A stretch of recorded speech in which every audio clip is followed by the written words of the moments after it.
Bonjour. Ouais, carrément, je suis en train de faire une vidéo pour les food trucks. Est-ce que vous pouvez m'aider?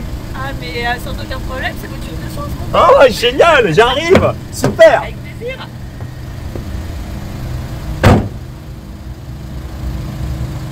Bonjour à toutes et à tous. Je suis Bertrand des Crêpes Magiques. En ce moment, je n'arrête pas de former des food trucks au métier de la crêpe et de la galette. Et j'ai toujours des questions sur quel véhicule acheter, comment trouver des emplacements, comment faire l'agencement à bord. Et on a de la chance parce que j'ai parmi mes amis la propriétaire du plus beau food truck d'Île-de-France qui s'appelle Gwenaëlle et qui a accepté aujourd'hui de témoigner. Avant toute chose, j'ai un message pour vous de Maïté, souvenez-vous. Bonjour. Bonjour. Maïté, quel message adresser à ceux qui ne sont toujours pas abonnés à Crêpes Magiques? Je crois que c'est clair. Voilà. Clic, clic, Crêpes Magiques. Voilà. Bonjour Gwenaëlle. Bonjour Bertrand. Merci de me recevoir à bord de ce magnifique food truck de crêpes et de galettes. Est-ce que tu pourrais rapidement te présenter? Moi, j'aimerais savoir un peu d'où tu viens, qu'est-ce qui a fait que tu as développé ce projet? Bien sûr. J'ai des origines bretonnes. Donc, je ne suis pas née en Bretagne, mais j'ai des origines bretonnes, du Finistère Nord. Ma grand-mère était crêpière en Bretagne et elle a fini sa carrière en région parisienne. Elle a tenu une crêperie à Vincennes. Ah, carrément. Qui était très renommée. Ok. Voilà. Qui existe toujours d'ailleurs, qui a toujours le même nom, mais il y a eu 4 propriétaires depuis. Et voilà, moi j'ai toujours été baignée par la crêpe et l'univers de la crêpe étant plus jeune. J'ai travaillé un petit peu avec elle en fait à la crêperie quand j'étais adolescente. Donc voilà, c'est un univers que je connais un petit peu et qui m'a toujours beaucoup plu. Mais j'en ai pas fait mon métier. Donc il y avait une bonne fée qui s'était penchée sur ton berceau. C'est ça. Mais c'était pas aller plus loin. Non, non, Okay. non, pas pour l'instant. En effet, voilà. Du coup, moi, j'ai suivi un parcours qui n'a rien à voir. Hein. J'étais dans la comptabilité, dans les chiffres. J'ai fait des études de compta. J'ai travaillé pendant 25 ans dans la comptabilité. Ah, carrément. Ouais, carrément. Alors, ça aide après pour la suite. Hein, Pour faire le business plan? Ouais, ça aide un peu. Hein. Pour tenir les comptes, faire le business plan. Et convaincre le banquier? Ouais, exactement. Ouais, ça a aussi un côté qui rassure. Et voilà, du coup, mais j'avais décidé il y a une dizaine d'années 2 choses. Enfin, il y a longtemps, j'avais décidé qu'un jour, je travaillerais pour moi, je serais à mon compte. Et il y a une dizaine d'années, j'ai décidé, c'était une certitude, la décision était prise, qu'un jour, je ferais des crêpes et j'aurais une crêperie, comme ma grand-mère. Voilà. Qui est partie bien trop tôt pour pouvoir me transmettre, en fait, voilà, ses connaissances, son savoir et puis m'aider dans ce projet. Donc, je l'ai fait toute seule. Alors pour réaliser ce projet, j'ai pas été pressée, j'ai vraiment pris le temps de réunir, d'aligner un peu toutes les planètes, de réunir les meilleures conditions possibles en termes de famille, d'état d'esprit, au niveau professionnel également. Donc ça a pris de nombreuses années et je le regrette pas parce que au bout du compte, j'ai mené ce projet après dans de bonnes conditions. Et avec beaucoup plus de confiance et de prudence. Donc c'est une reconversion, oui, mais qui a été bien préparée, qui a été mûrie, c'est ça? Ah ouais, complètement. Ça serait peut-être déjà un conseil à donner à ceux qui sont... Pour moi, oui. Okay. Ouais. Moi, je me serais pas vue le faire autrement. C'est quand même beaucoup de risques. Puis il faut être prêt en fait. Faut être prêt aussi dans sa tête en fait. Donc c'est pas un coup de tête. Ah non. D'accord. Non. Peut-être que certains pourraient le faire, mais moi, je ne suis pas de ceux-là. Je ne pense pas que ce soit une bonne idée que de faire ça sur un coup de tête. Parce que c'est un investissement personnel, au-delà d'un investissement financier. Bien évidemment, c'est incontestable, c'est un investissement personnel très fort. Et au niveau familial aussi, c'est pas solo. Tu as des enfants? Oui. Alors voilà, ça faisait aussi partie des éléments que j'ai pris en compte. Ils sont grands, une grande qui a 21 ans et le deuxième plus jeune qui va avoir 13 ans. Donc pour moi maintenant, il est suffisamment grand pour pouvoir vivre cette expérience avec moi. Il y a quelques années, le deuxième aurait été trop jeune Voilà, pour moi, je pense que ça aurait pas été bon pour lui. Donc voilà, par rapport à la famille, les enfants, pour moi, c'était le bon moment. Et en effet, il y a vraiment pas mal d'écoute et de compréhension de la part des enfants et de soutien depuis le début. Alors, quel est le projet que tu as mené? Donc, le food truck s'appelle Les Roselles. Ouais. Quel est son concept? Donc, tu fais quoi? Tu fais des crêpes et des galettes traditionnelles? Est-ce que tu fais un peu plus moderne avec des cônes? Comment tu te positionnes? Quelle est l'histoire que tu racontes aux clients? Moi, je suis plus traditionnelle déjà à la base dans mon tempérament, dans ma manière d'être. Donc, c'est vraiment une image traditionnelle que je voulais donner. Donc, en termes de présentation, de pliage, je reste en effet dans le traditionnel. Ok. J'essaye de proposer par contre des compositions et des recettes qui soient, je pense, un petit peu originales, avec pas mal de petites préparations maison et des assemblages. J'essaye de me différencier un petit peu sur les assemblages en fait. D'accord. Voilà. Il t'a fallu combien de temps pour mener le projet? Entre le moment où tu t'es dit ça y est, j'y vais, et le moment où tu as vendu ta première galette? Alors, il y a eu plusieurs étapes. Ça a pris 1 an et demi, 2 ans à peu près. Le projet de démarrage, pour moi, c'était l'ouverture d'une crêperie. Mon souhait aurait été d'ouvrir une crêperie. J'avais déjà étudié un peu la possibilité du food truck, mais j'ai été freinée par des contraintes techniques en fait que l'on peut complètement imaginer. Et puis, je voulais avoir mon petit commerce sédentaire, voilà, à moi. Et puis j'ai fait donc une petite étude de marché là-dessus, notamment sur le local. Et puis j'ai essayé de préparer un début de business plan en tenant compte de ça, d'une situation avec un local et de toutes les charges qui sont autour. On était à ce moment-là fin 2022, début 2023. Donc après la crise sanitaire. Ouais, exactement, Okay. après la crise sanitaire. Et puis, la réalité m'a vite rappelé à l'ordre, quelque part. Les loyers sont extrêmement chers. Toutes les charges qui vont autour sont extrêmement chères. Il y avait eu aussi l'augmentation très forte de l'énergie. Je cherchais, et tout ça devenait complètement déraisonnable. Et le business plan, le projet de business plan parlait de lui-même, en fait. C'était pas... Pour moi, c'était un peu suicidaire. Voilà. D'accord. D'autant plus que je ne viens pas de la restauration à la base. Je ne suis pas du métier. C'est une reconversion.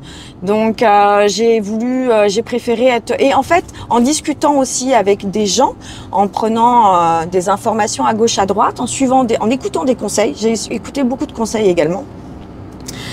D'un seul coup, c'est venu un peu comme une évidence. Je dis, mais il faut que je réétudie la possibilité finalement de faire cette activité, ce métier en food truck. Je pense que ça serait beaucoup plus raisonnable, beaucoup plus accessible et la prise de risque est moindre. Et je pourrais tout autant m'éclater dans ce nouveau métier. Donc en fait. c'est apparu un peu comme une évidence. Oui. Tu t'es dit, moi, il faut vraiment que j'aille dans cette direction, l'ambulant, le nomadisme. Ouais. Plutôt que la contrainte des frais fixes, des coûts assurés, sans être sûr d'avoir les recettes qui sont variables. Exactement. Et finalement, en y réfléchissant bien, ce qui m'a plu, c'est justement cette mobilité, en fait, et de pouvoir tester des lieux, des emplacements ou des concepts. D'accord. Et tout en sachant que au démarrage d'une activité, il y a des choses qui marcheront, d'autres qui ne marcheront pas.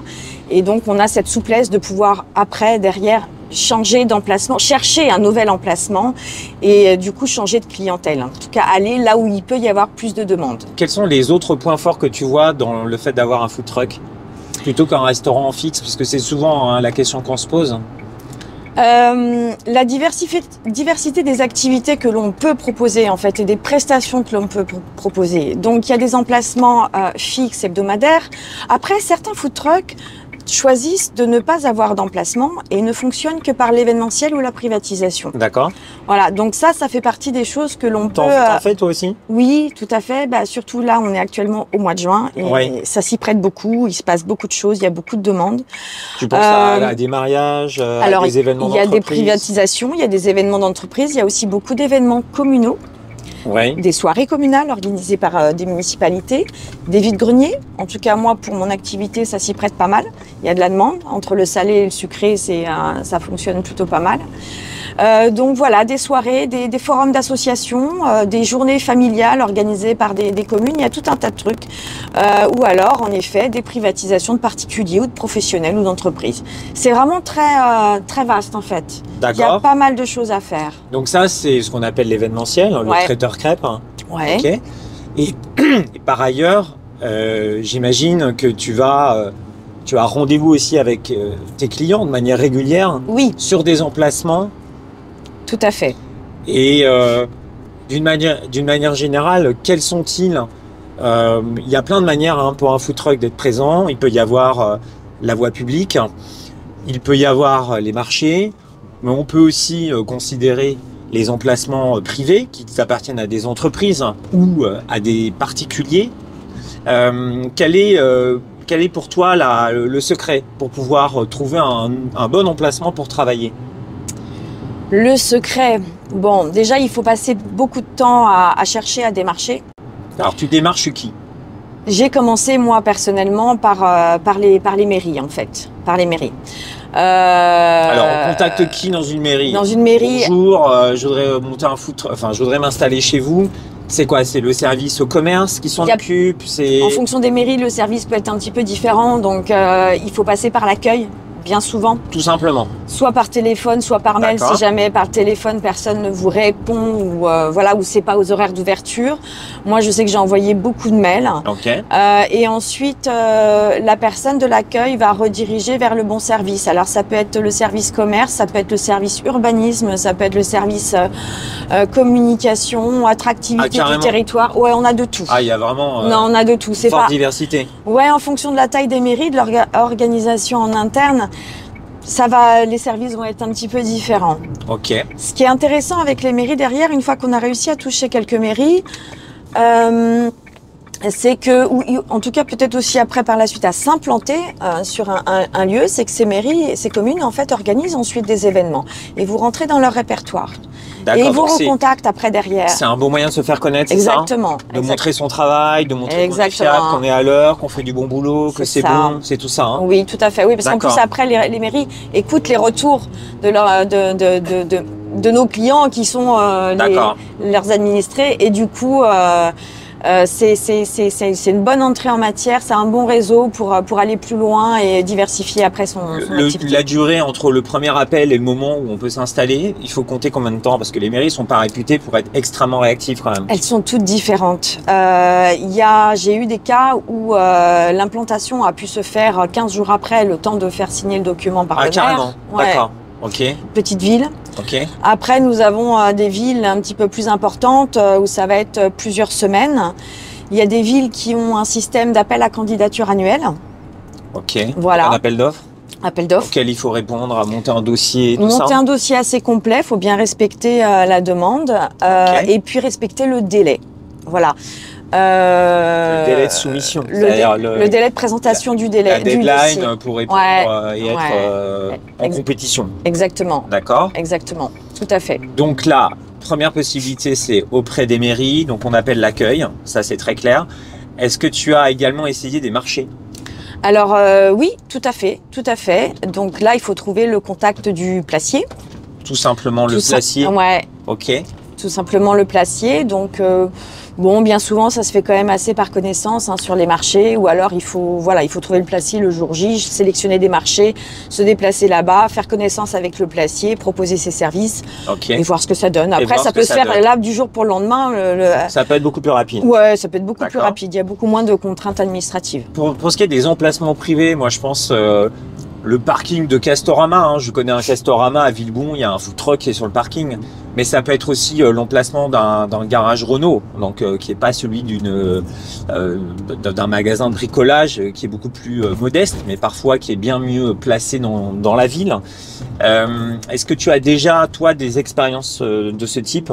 Alors, sur ce genre d'emplacement que tu as cité, non, mais par contre, l'hôpital, oui. Ah, un Les hôpital. hôpitaux, Moi, ouais. j'aurais jamais pensé à un Voilà, hôpital. Ça, c'est une ouais. super idée. Ouais, et ça se développe de plus en plus. Il y a beaucoup de demandes des hôpitaux pour diversifier un petit peu l'offre culinaire pour leur personnel. Donc, c'est pour le personnel ou pour les patients? Les deux, en fait. Ça peut être à la base, c'est pour le personnel. D'accord. Mais on se trouve sur un emplacement où finalement les visiteurs, les patients vont passer par là et sont susceptibles de consommer également. Bon, en gros, c'est pour tous les gourmands, quoi. Ouais, exactement. D'accord. Tout à fait. C'est une super Ouais. idée. Donc là, il faut trouver ça peut être le CSE, ça peut être le service communication, c'est pareil. Il faut trouver. C'est pas toujours évident de trouver le bon contact à l'hôpital, mais voilà, une fois qu'on l'a, si jamais ils sont en demande, c'est aussi des emplacements intéressants. Quel est le dossier qu'il faut monter d'une manière générale pour pouvoir candidater? On a besoin de quels documents pour être en règle et avoir toutes les chances d'obtenir l'emplacement? Alors le CABIS déjà. Le CABIS. Le CABIS. Donc la preuve juridique de l'existence de la société. D'existence de la société, peu importe la structure que l'on est. Attestation d'assurance RC professionnelle. Donc responsabilité civile professionnelle. Ouais, exactement. Ok. Bon, je fournis aussi l'assurance du camion, hein, ça ne coûte rien, Bien il sûr. faut l'avoir. D'accord. La carte d'ambulant. La carte de vendeur commerçant. ambulant. Ouais, la Donc carte ça, de c'est commerçant. dès lors que l'on sort de sa commune d'immatriculation. Exactement. Ouais, Bon, à tout part faire des crêpes au bout de sa rue, le food truck, par définition, est plutôt amené à faire des crêpes ailleurs que dans la rue du propriétaire. Exactement. Ok. Et quoi d'autre? Qu'est-ce que l'on peut nous demander pour ceux qui proposent de l'alcool, la licence en règle. D'accord, donc le permis, oui, la licence, ouais, la licence. Petite restauration, c'est ça? Voilà, c'est ça, suite au permis d'exploitation qui a été passé. Ok. Voilà. Carte d'identité, bon, voilà, ça va être les documents à minima, quoi. Bon, Voilà. rien de bien fou, hein. Non, entre non, nous. c'est des documents Ok. qu'on doit toujours avoir sur soi. Voilà. J'ai une petite question. Combien coûte un emplacement en moyenne? Alors tu vas me dire ça dépend, mais même si ça dépend, c'est un hôpital, ça coûte quelque chose, une mairie, comment ça marche, un sûr. marché, combien c'est? Est-ce que tu as une petite idée? Il y a une tranche D'accord. entre 10 et 21-22 euros. Donc ça c'est par vacation, Ouais. par demi-journée de présence, comment ça marche? Alors globalement, la majorité c'est par journée complète, Ok. mais il y en a qui, pour 21 euros, ne vous accordent que 4 heures, Ok. par exemple. Mais c'est comme le parc-mètre alors. C'est Ah. comme. En C'est fait, ça. tu payes ton stationnement. C'est ça. Non, exactement. Ok. Donc voilà, mais sinon pour une journée, pour un service en fait, ou une journée, si jamais on veut rester plus longtemps, entre 10 et une petite vingtaine d'euros. Au-delà, ça devient très cher. J'ai eu des propositions à 50, 55 euros, voire plus la journée. C'est pas raisonnable du tout. Ça marche pas. Non, C'est trop c'est cher. pas bien. Non, non, Non. ouais, le Non, risque. il faut pas aller vers ce genre D'accord. d'emplacement en fait. Quelles sont les principales difficultés que tu as rencontrées À quel niveau? d'une manière générale? Alors, on va parler du Hum. véhicule juste un peu plus tard quand on sera arrivé, mais pour le reste, par rapport au projet, à la création d'entreprise, quelles sont les étapes pour lesquelles éventuellement, je sais pas, pour lesquelles tu pourrais d'ailleurs donner quelques conseils en disant là j'ai galéré les amis, sachez que faites bien attention à ceci et voilà les réponses. C'est en fait des difficultés d'ordre général, organisationnel. Je dirais qu'en fait c'est un vrai projet d'entreprise, création d'entreprise. Il faut rien négliger en fait. Il y a beaucoup de sujets à traiter, à voir, à étudier, beaucoup de recherches à mener, beaucoup de questions à poser, et il faut chiffrer aussi tout ça. Ok. Et mettre tout dans une étude de marché, un business plan. Il faut pas négliger toute cette partie-là. Et la difficulté, en fait, c'est vraiment de coordonner tout l'ensemble D'accord. pour pouvoir avancer sereinement un peu sur chaque sujet. Au début, en fait, tout est assez sombre. Tout paraît un peu, on est un petit peu perdu dans tout. On est un peu vite noyé et perdu dans toutes ces informations et toutes ces recherches que l'on fait. Et toutes les petites difficultés, tous les sujets. Un sujet en amène un autre, etc. Un problème en amène un autre. Et du coup, on peut vite se sentir un petit peu perdu. Il faut vraiment prendre le temps de noter les choses, les poser, les organiser, les coordonner et les mettre petit à petit dans son business plan et son étude de marché pour vraiment l'aménager, le faire avancer. Et au bout de quelques semaines, quelques mois, on commence à y voir plus clair. Il y a des choses qui se concrétisent, qui avancent. Donc ton conseil, c'est de prendre le temps de bien faire les choses. Oui. Si on veut mettre toutes les chances de son côté pour y arriver, il faut que le projet soit bien pensé à tout niveau, en fait. Gwenaëlle, penses-tu qu'on peut mener ce projet seul ou il faut être à deux ou avec d'autres participants qui vont apporter ponctuellement des compétences? Comment ça marche? Il faut pas être seul. Il faut ne pas hésiter à aller questionner des connaissances ou pas. Essayer d'interroger par exemple d'autres food truckers, ce que j'ai réussi à faire et ce qui m'a beaucoup aidé. Trouver des gens qui sont suffisamment bienveillants pour vous apporter des conseils, des retours d'expérience, tout en sachant qu'on va pas forcément du coup être sur les mêmes emplacements, la même cuisine, donc il n'y a pas de concurrence, etc. Mais donc voilà, ça a été mon cas. J'ai trouvé des personnes vraiment super adorables, gentilles comme tout, et qui m'ont vraiment apporté plein de conseils pour pouvoir avancer sur mon sujet du food truck. Et ne pas hésiter en fait à questionner tout un tas de personnes différentes pour recueillir beaucoup de conseils. Qui vont chacune apporter leur pierre à l'édifice. Exactement. Et aujourd'hui, tu le fais tourner seul le food truck ou tu es aidé? Comment ça marche? Oui, moi je le fais tourner seul. D'accord. Okay. Donc c'est possible d'avoir un food truck en étant seul. Ouais, c'est possible. C'est une question d'organisation, c'est une question d'anticipation, tout ça. Hein, mais... Exactement. Nous sommes arrivés, on va pouvoir se garer, la place est libre.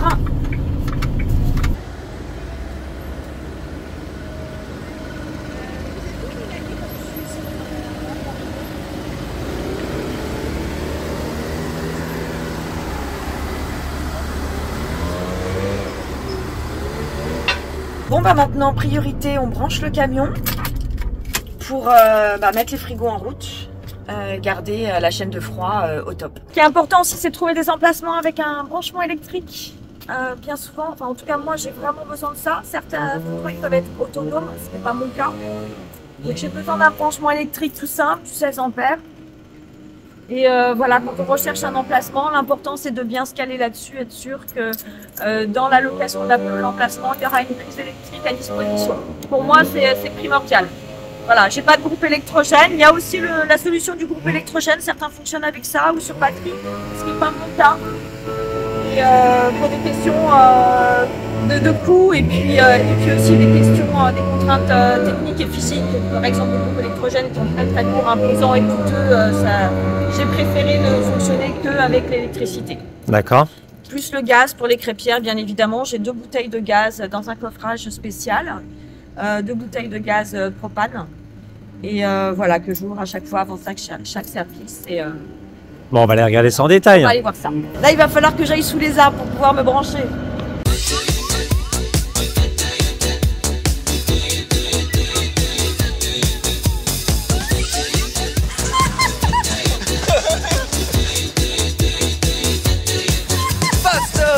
Impeccable.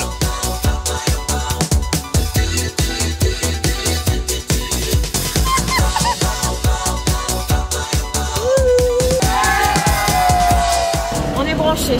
On va pouvoir commencer à travailler. Dis-moi Gwenaëlle, avant qu'on démarre l'installation, est-ce que tu pourrais nous en dire plus sur le véhicule? Est-ce qu'il est neuf? Est-ce qu'il est d'occasion? Quel est son modèle? Voilà. Ok, ouais, bien sûr. C'est un véhicule neuf, c'est de marque Nissan Interstar. Pourquoi j'ai fait le choix du neuf? Bien évidemment, dans mon étude de projet, j'ai étudié aussi l'occasion. Alors la location, non, ça me paraissait beaucoup trop cher et puis je voulais vraiment être propriétaire de mon outil de travail. Ça, c'était une première chose.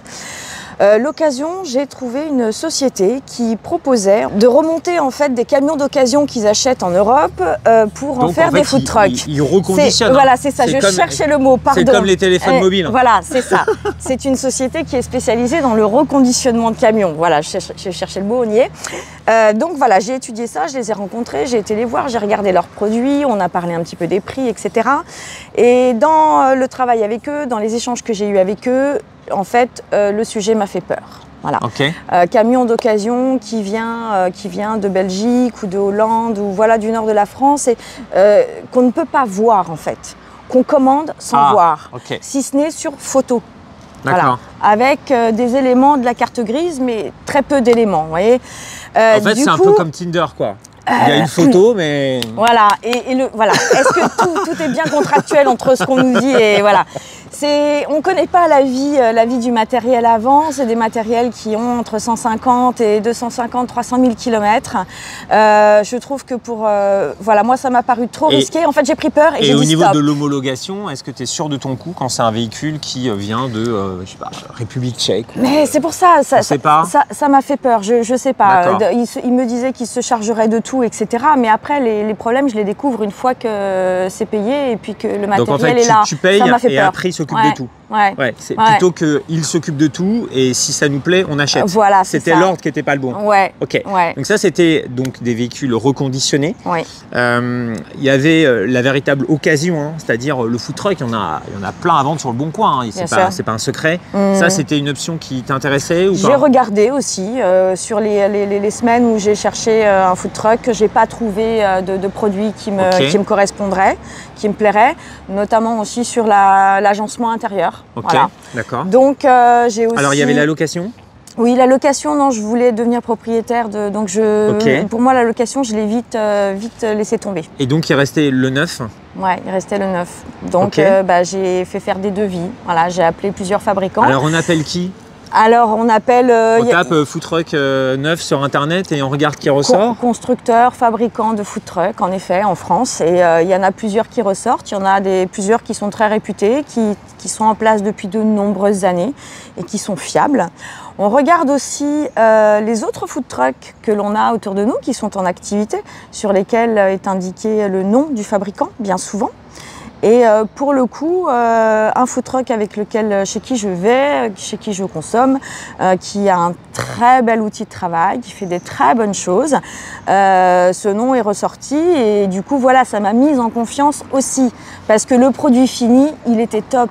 Donc forcément, ça aide à aller vers ce genre de partenaire. Voilà. Bon, c'est très clair. Je te propose maintenant qu'on aille à la découverte du food truck. Oui.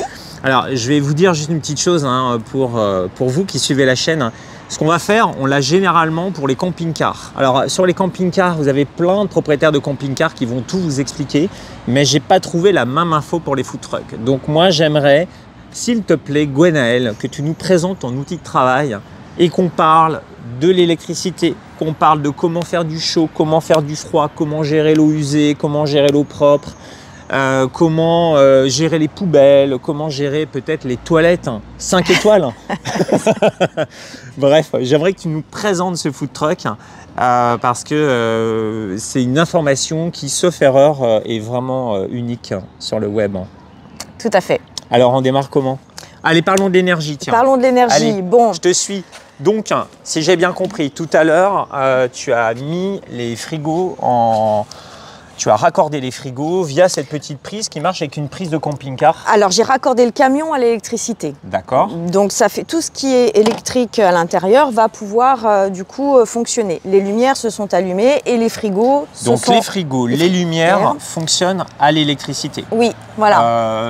C'est-à-dire au courant qui est fourni par l'emplacement. Oui, et on a compris que pour toi, c'était important que ça soit proposé par celui qui te reçoit, ceux qui te reçoivent. Ok.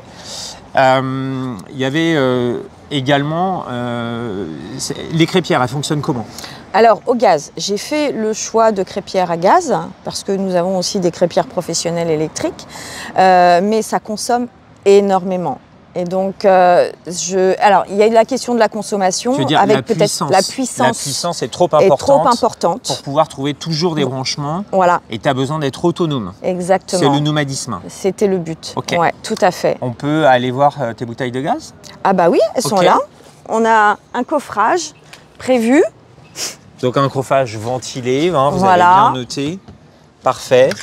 Avec dedans 2 bouteilles de 13 kg. De propane. Alors, donc toi, tu as fait le choix du propane, bien sûr, c'est par rapport aux températures, on Ouais, est d'accord, on est en parce que le extérieur. butane, Ouais, en dessous de 5 degrés, pour faire simple, moi j'ai un triporteur, ça marche pas. ouais, ouais. On va pas tourner autour du pot, alors que le butane, de mémoire, je crois que jusqu'à moins 15, on est tranquille. Et on fait pas des crêpes en Norvège, hein, on est à Paris. Ok, donc ça, alors petite question toute simple. On a un système avec un bypass, avec un... En fait, c'est une bouteille qui alimente... Tu as 2 ou 3 crêpières? 3 Tu as 3 crêpières. crêpières. Donc, tu as une bouteille qui alimente tes 3 crêpières et quand ta bouteille est vide, tu passes sur l'autre bouteille, c'est Ça ça? passe automatiquement. Automatiquement. Automatiquement. C'est génial. Oui. Donc, en fait, tu n'as jamais peur d'être en, Non, il n'y a pas de risque. en, moi de en manque de survie- non. gaz. Il y a un indicateur ici. Ah oui, alors, montre-nous Alors. ça, comment ça marche. Ici, On va faire un petit zoom. voilà. La couleur est verte. Ok. D'accord, ça signifie que la première bouteille qui est utilisée, il y a encore du gaz dedans. D'accord. Lorsqu'elle se vide, Ouais. la couleur devient rouge. Ok. Ici, ça devient rouge. Et en D'accord. fait, ça veut dire que c'est passé automatiquement sur la deuxième. D'accord. Donc, c'est un signal c'est super sécurisant parce que du coup, et rassurant. Pendant mon service, je ne peux pas être coupée. C'est ça. Voilà, à aucun moment. À chaque fois que, tous les jours, en fait, quand je viens refermer mes bouteilles de gaz et refermer la porte du coffrage, je m'assure que ce soit Que c'est toujours en vert. vert. Et si c'est c'est passé en rouge, tu rouge, changes une je bouteille. sais que voilà, je dois le lendemain, enfin, assez rapide, le plus rapidement possible, Très bien. pour pas me retrouver en panne, changer la bouteille de gaz. Je switch, la deuxième passe en premier et j'en mets une nouvelle en deuxième. Ok. Voilà, Bon, c'est c'est hyper confort. C'est Ouais, vraiment, c'est c'est très vraiment confort. très bien. Donc, alors qu'est-ce qui se passe si tu es dans un emplacement avec zéro électricité? Est-ce que, parce que tu sais on a des réfrigérateurs qui fonctionnent au gaz, le gaz nous permet aussi d'utiliser certains équipements, il y a des friteuses à gaz, hein, bon, voilà.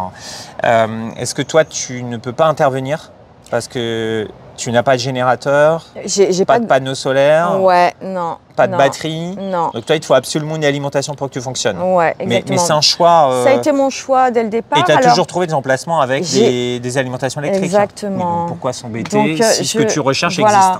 Par contre, je me suis dit, quand j'ai démarré mon activité, je ferai évoluer au fil du temps et des besoins, si nécessaire. Voilà. D'accord. Pour l'instant, bon voilà, j'ai commencé il y a quelques mois. Hein, c'est une entreprise encore récente, donc j'ai encore de l'expérience à faire et des choses à apprendre. Et peut-être que en avançant, je me retrouverai contrainte de le faire. Mais pour l'instant, non, j'ai pas eu de problème, ni sur les emplacements privés, ni sur les emplacements municipaux, ni sur les événements où j'ai pu aller. J'ai pas eu de difficultés. Fantastique. Donc voilà. Et si on parle un peu de l'eau, De l'eau. Ah comment oui. ça marche? Oh, c'est très très simple. Hein. On a Est-ce que, l'obligation vous savez, d'avoir. On a un petit point d'eau qui est assez. lave-main. Un lave-main. Ok. Et c'est assez étroit, mais ça va être le point, donc un lave-main. Ok. Tout de suite ici, en rentrant à droite, il y a 2 bacs. 2 bacs à D'accord. eau. Un bac propre Ok. et un bac sale, obligatoire, D'accord. qui doivent jamais être intervertis, hein, bien évidemment. Ok. Hein. Donc le bac d'eau à droite, le bac C'est à l'eau- droite, c'est c'est l'eau l'eau propre. propre. Voilà. Et à gauche, l'eau Et usée. à gauche, l'eau usée. Et donc l'eau usée, je le vide tous les jours après mon service. On a un distributeur de papier à usage unique, D'accord. voilà, et un distributeur de savon. Ok. Voilà. Plus des petites lingettes, les éponges, enfin tout ça reste là pendant le service et pendant le trajet. Et il est évident que lorsqu'on fait des crêpes et des galettes, on va, comment dirais-je, avoir une activité un petit peu salissante. Tout à fait. Et on a à la fin de la journée souvent la plonge. Oui. Alors la plonge, on est d'accord qu'on la fait pas ici.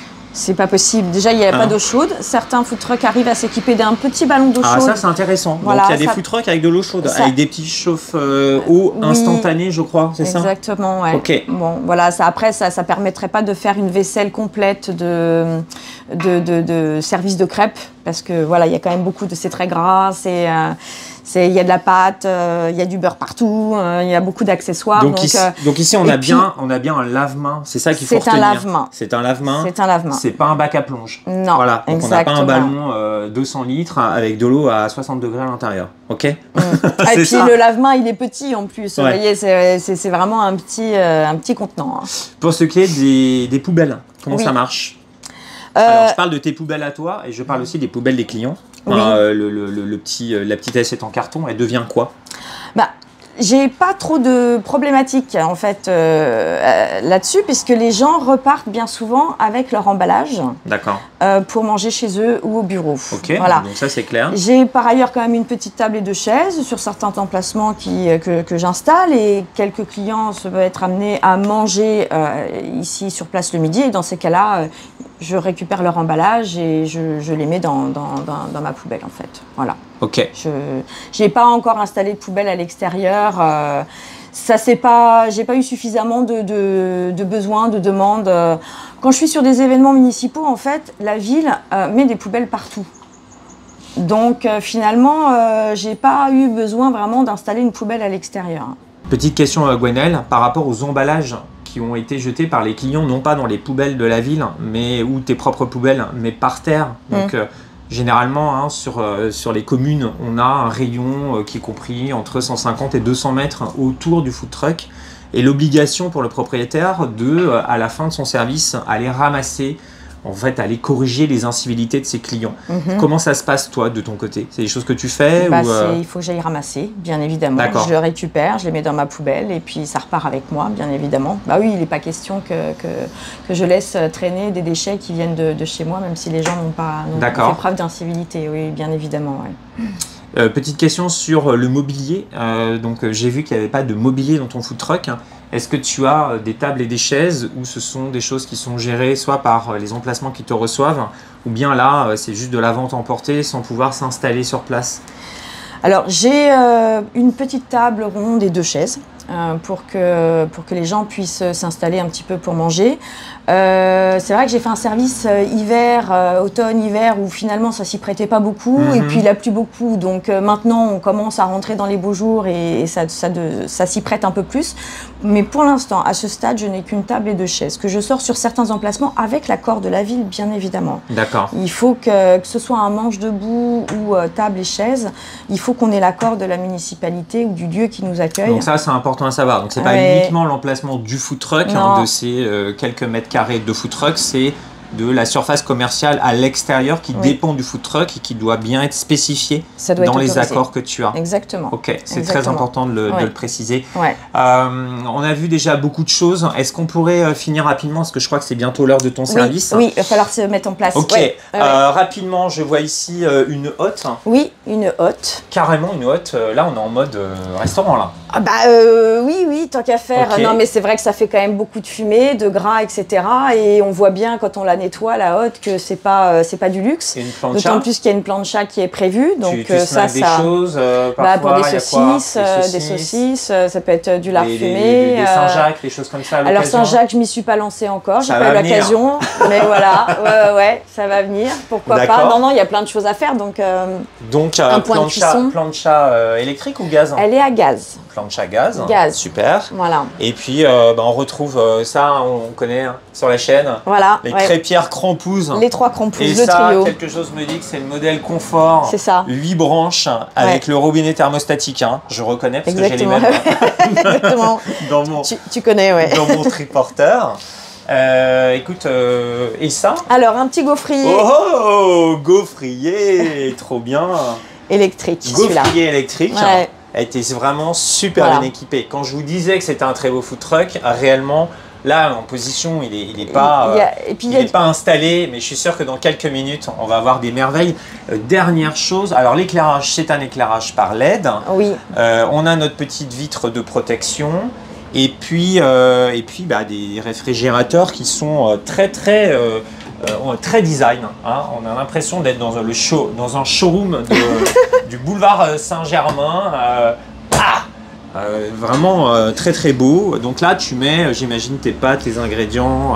Tout. Voilà. Ouais, tout ce qui. J'ai pas mal de place. Et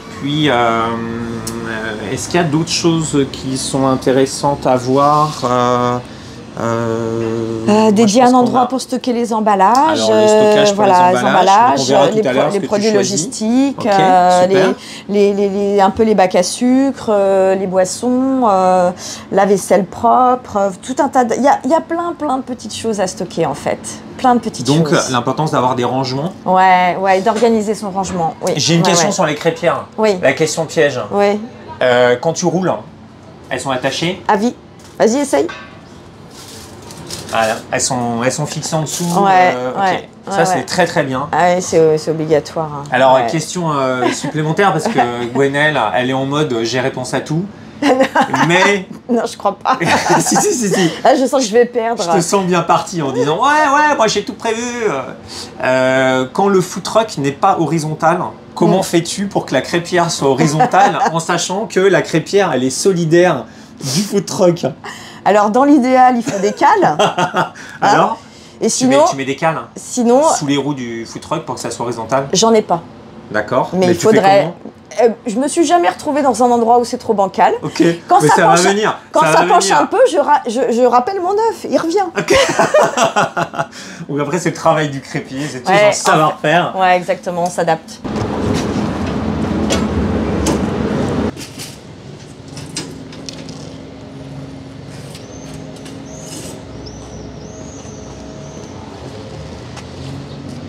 J'ouvre pas le camion tout de suite parce que les gens ils affluent sinon. Je prépare tout à l'intérieur, le haillon fermé. La difficulté c'est le temps, on passe beaucoup de temps à installer et désinstaller pour bloquer tout ce qui pourrait bouger pendant le trajet. Et ça c'est vraiment super important. Donc moi j'ai pas d'étagères supplémentaires qui sont fixées, donc j'installe mes petites étagères pour mes garnitures sèches principalement. Et voilà, donc, et pendant le trajet, tout est rangé dans une caisse. Parce qu'on pense qu'en le food truck arrive et ça y est, il est prêt à travailler. Non. Et ça, c'est faux, parce que précisément, il y a tous ces petits détails, tous ces différents consommables et garnitures que tu ne peux pas avoir libre lorsque tu roules, donc nécessairement dans des caisses après à positionner, c'est ça hein? Exactement. Il faut combien de temps pour t'installer une fois que tu arrives? En comptant des petites préparations peut-être complémentaires, genre couper quelques petits légumes ou des choses comme ça, voilà, des petites préparations sur mes garnitures fraîches, peut-être ajuster mes pâtes aussi si jamais je ne l'ai pas fait avant de partir, faut à minima 3/4 d'heure, 50 minutes. Moi j'essaie de me laisser 1 heure pour aller faire un petit tour aux toilettes aussi avant de commencer le service, se mettre en place, prendre 5-10 minutes pour se poser, s'assurer que tout soit en place en fait et qu'on puisse commencer le service dans de bonnes conditions. Ça c'est une question que je voulais te poser également. Au niveau des toilettes, on fait comment dans un food truck? J'ai pas trouvé la solution miracle, c'est-à-dire qu'il faut trouver, en tout cas pour moi en tant que femme, je peux pas utiliser les arbres à côté, donc il faut que je trouve des toilettes sur les emplacements sur lesquels je suis. Par exemple là actuellement, l'emplacement où on est, il y a une brasserie à côté, donc je peux tout à fait aller prendre un café. Et puis avant de commencer mon service, et puis aller aux toilettes à ce moment-là. En général, c'est comme ça que j'essaye de me débrouiller sur chaque emplacement, de trouver un repère pour pouvoir aller aux toilettes avant de commencer le service. Un bain-marie, je prépare un bain-marie pour faire fondre le beurre et puis faire chauffer les sauces. Et ça va chauffer sur les crêpières. Alors, il faut que j'allume la hotte. Pour pouvoir enclencher le système de gaz, c'est une sécurité. Et il va y avoir un petit bruit, un petit clac que j'attends. Et ensuite, je vais ouvrir les vannes des trois tuyaux de gaz pour alimenter chaque crêpière. Donc là, on est vraiment comme dans les restaurants. Hein. Voilà. Ah ouais. Là, on vient d'entendre. Hein? Ouais, voilà, c'est ça. Ouais, ok. Exactement. Donc j'amorce. Voilà, 3 boutons là. Et ensuite, je vais mettre en chauffe la première pour faire mon bain-marie. Alors, la machine à café. Tu fais des cafés également? Oui, un petit café. On n'a pas parlé des boissons? Alors les boissons, on va les sortir, les mettre dans la vitrine d'exposition tout à l'heure. Je propose des softs et puis des boissons bretonnes, hein, jus de pomme et puis bière et cidre breton aussi. Ah, trop bien. Tu fais comment pour te fournir? Soit deux grossistes, soit Métro, le plus connu, soit un grossiste spécialisé dans les produits bretons. D'accord. Voilà. Ou alors en direct chez certains artisans. Je me trompe, Gwenelle, ou j'ai l'impression que tu utilises des emballages en bagasse de EO Crêpes? Tu ne te trompes pas. Alors je sais pas si tu le sais, mais j'avais reçu Oui. Sonia pour une vidéo l'an dernier. Tout à fait. D'accord. Je suis au courant, oui. Donc Sonia Mais, qui est directrice ça- commerciale de EO Crêpes. Ça faisait partie des choses sur lesquelles j'avais travaillé pendant ma gestion de projet, en fait, pendant la préparation de mon projet, de voir un petit peu tous les emballages proposés et de les tester. Donc là, tu as choisi le haut de gamme. Hein. Bah ouais, je sais. Mais bon, les gens sont contents, globalement les clients sont contents, c'est pratique, c'est propre. C'est recyclable, c'est compostable, enfin voilà, je trouve que c'est vraiment pas mal quoi. Et les gens ça leur plaît, ouais. Mais en effet, c'est un petit investissement.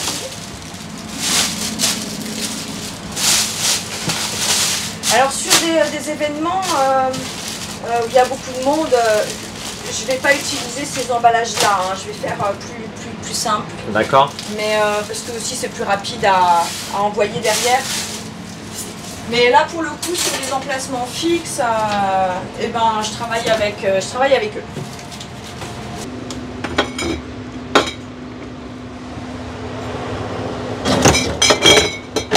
Hop. Voilà. Tac. Je propose, c'était mon choix. Et si j'avais eu un restaurant, je l'aurais fait aussi, d'avoir des petits produits d'épicerie. Ah, c'est cool. Voilà. C'est voilà, dans l'idée vraiment d'avoir un petit lieu dédié à la Bretagne. Donc une petite épicerie bretonne. Ouais, Donc, je vois qu'il y a du caramel au beurre salé, je vois qu'il y a des chips de sarrasin, c'est ça? c'est ça, tout à fait. Et ce sont des choses qui plaisent? Oui, pas mal. Les nougats aussi plaisent pas mal. Là, c'est du nougat au miel de Bretagne. Du nougat au miel de Bretagne. Voilà, aromatisé, différentes saveurs. Super. On a du braise granola Waouh. pour un super petit déj. Alors l'hiver, c'est vrai qu'on est chauffé par les crêpières quand on travaille non-stop, c'est bien. Oui. Mais quand on a des creux, ou notamment moi j'ai commencé mon activité cet automne, hein, donc des creux j'en ai eu, hein, l'automne-hiver, faut se lancer, il y a des services qui sont très mauvais, hein, voilà, c'est... Bon, ça c'est pas le problème, mais c'est vrai que il peut faire très froid quand il faisait -2, au mois de janvier, février, ça pouvait être un peu dur, donc oui, il y a un petit chauffage d'appoint pour se réchauffer les mains ou les pieds, c'est pas du luxe, hein, ça coûte rien du tout.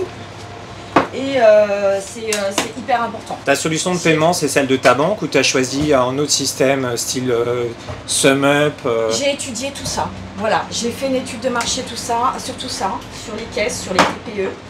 Ça fait partie du... J'ai passé beaucoup de temps à ça. J'ai eu des visios, j'ai eu des démos, etc. Et qu'est-ce que tu as retenu au final? Alors sur le matériel de caisse, moi j'ai fait le choix d'une location plutôt qu'un achat. Ok. Parce qu'il y a des très belles boîtes qui proposent du matériel de caisse sur tablette qui sont très performants, qui sont très bien, etc. Mais c'est du matériel qu'il faut acheter. Ça fait une sortie de trésorerie dès le départ très importante. Le système de la tablette, voilà, j'ai fait le choix d'un matériel plus cossu, en fait plus solide. La tablette, ça reste plus fragile.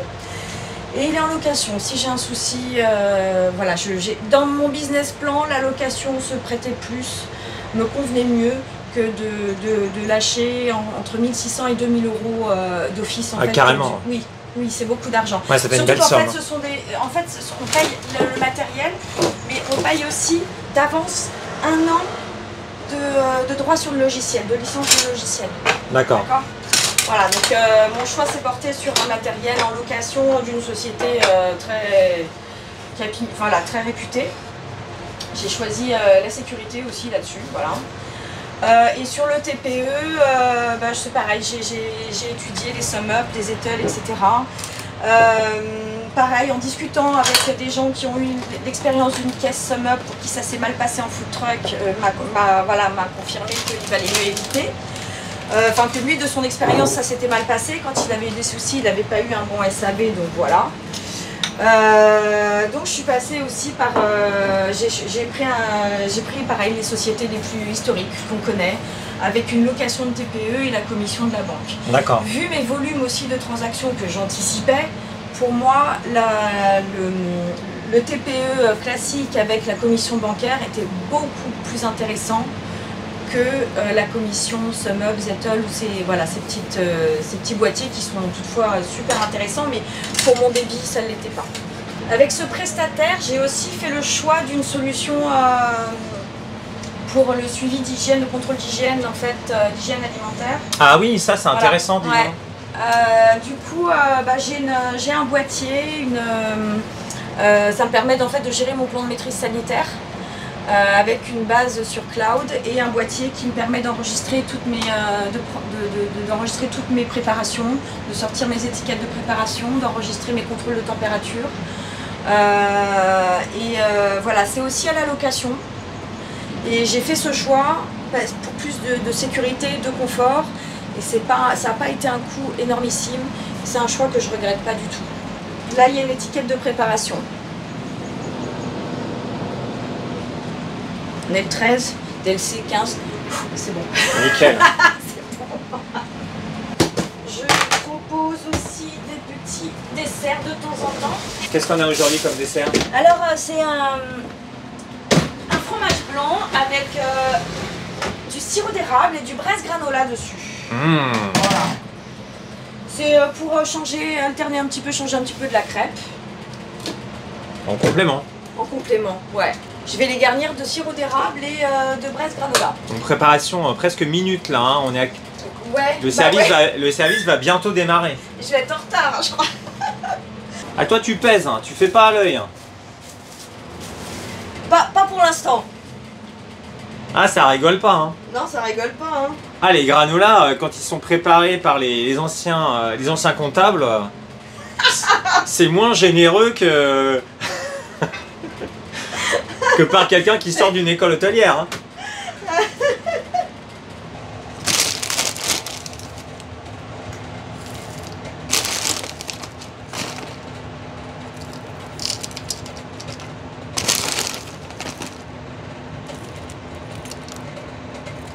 Comment tu t'es fait connaître? En ayant déjà quelques contrats avec quelques mairies, quelques emplacements avec quelques mairies. D'accord. Pour le coup, qui font une première publication quand on arrive. En général, ils publient la première fois quand un food truck arrive sur un emplacement dans la ville. Je veux dire sur la page Facebook par exemple de la commune. De la commune. Et puis après, via notre Facebook et notre Instagram ou nos propres moyens de communication pour appuyer aussi. Et puis les gens viennent aussi, arrivent sur notre page Facebook. Et puis ensuite, ça commence comme ça, le réseau commence comme ça. D'accord, donc c'est beaucoup de bouche à oreille. Un peu de réseaux sociaux? Ouais. Parce que même pour développer la clientèle, après quand on est sur un emplacement, c'est quand même beaucoup de bouche à oreille qui va fonctionner. C'est une association des deux, bouche à oreille et réseaux sociaux. Et je pense qu'il faut aussi pas négliger peut-être le flyer que j'ai pas eu le temps de faire suffisamment. Tu veux dire le vieux flyer papier des années 90? Ça marche? Parce qu'il y en a beaucoup qui le demandent. Et ça peut être aussi un moyen de se faire connaître que de passer du temps à distribuer des flyers. Voilà. D'accord. Chose que moi je n'ai pas faite mais qu'on m'a conseillé aussi. Et quand je vois qu'il y a un mix, il y a des gens qui fonctionnent qu'avec les réseaux sociaux. Dans les réseaux, il y en a qui fonctionnent qu'avec Facebook ou qu'avec Instagram. Voilà, donc pas tout le monde sur les deux. Il y en a qui ne fonctionnent qu'avec la communication de la ville, il y en a qui ne fonctionnent qu'avec du papier comme le flyer. C'est très, très varié. Donc si on veut quand même toucher un maximum de gens, il faut réussir à être un petit peu sur l'ensemble. On va aller ouvrir le haillon et vérifier en face que tout soit en ordre au niveau de la carte, de l'information pour le client. D'ailleurs, il faut que je complète. Une petite clé, une petite sécurité. Tout simplement. Ouais. Il faut toujours que ce soit fermé après pendant le trajet, verrouillé. Il y en a qui ont vu des carrelage avec un rayon qui se serait ouvert en roulant. Là, il y a une petite sécurité. Voilà la carte.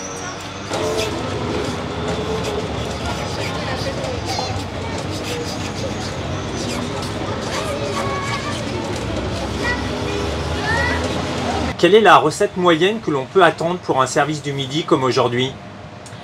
Un service du midi comme aujourd'hui, entre 250 et 300 euros.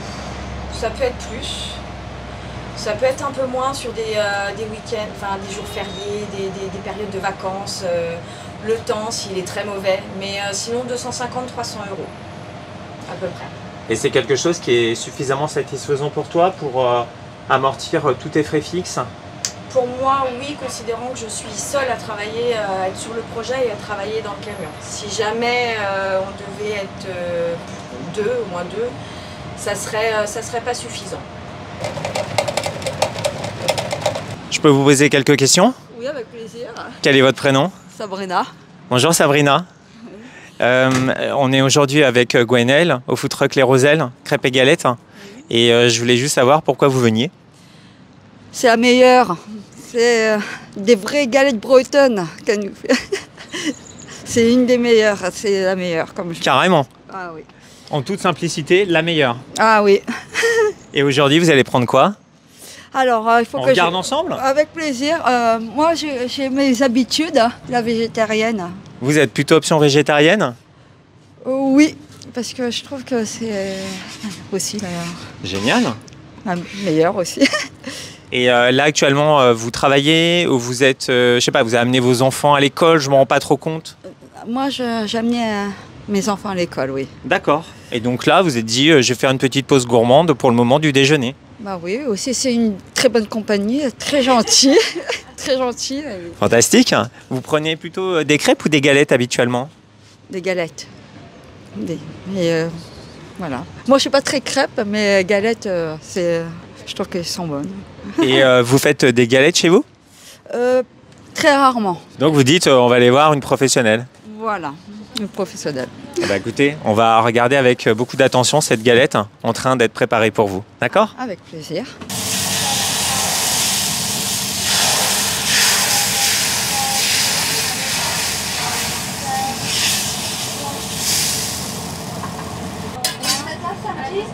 Non, je suis pas là samedi.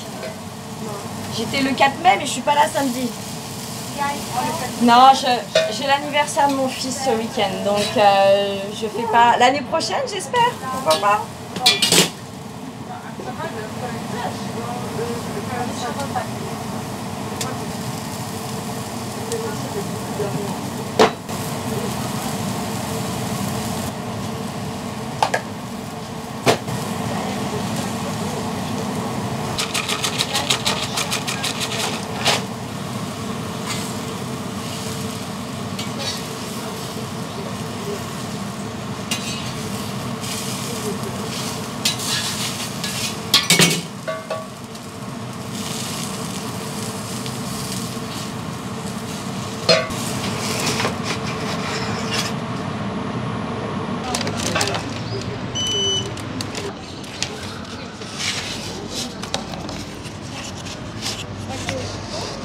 C'est fait avec beaucoup d'amour. Bonne journée. Merci.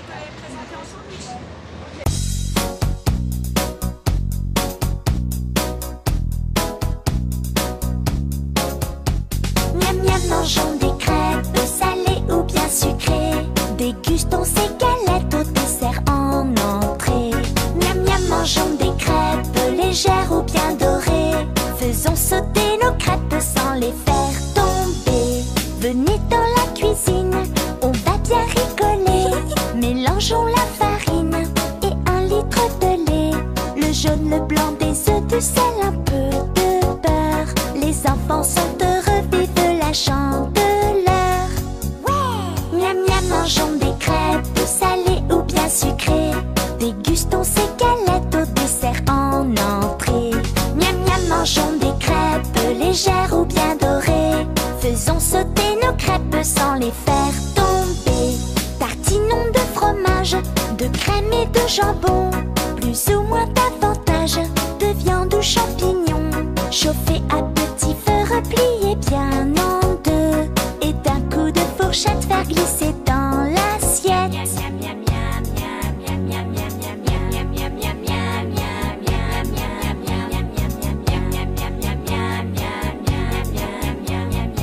Ça y est, le service bat son plein, Gwenaëlle est en train de travailler et donc on va la laisser tranquille. Merci beaucoup d'avoir suivi cette vidéo. J'espère que ça vous a plu et que vous savez désormais tout sur le lancement d'un food truck de crêpes et de galettes. Je vous donne rendez-vous dès la semaine prochaine, lundi pour être précis, pour une nouvelle vidéo sur le monde fantastique des crêpes et des galettes. Salut!